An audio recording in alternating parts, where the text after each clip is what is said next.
Jaj, hát így jaj. Ezt hogy gondoltad, hogy te? Kajával megy, úgyhogy csípszállal. Játékkal megy most már.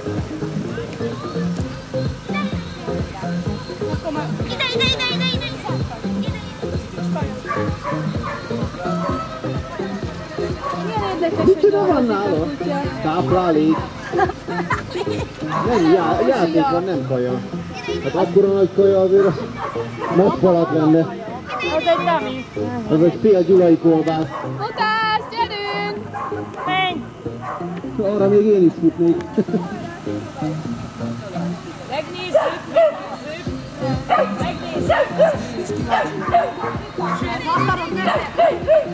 Azt is megnézzük! Gyerünk, futás, Zsófi!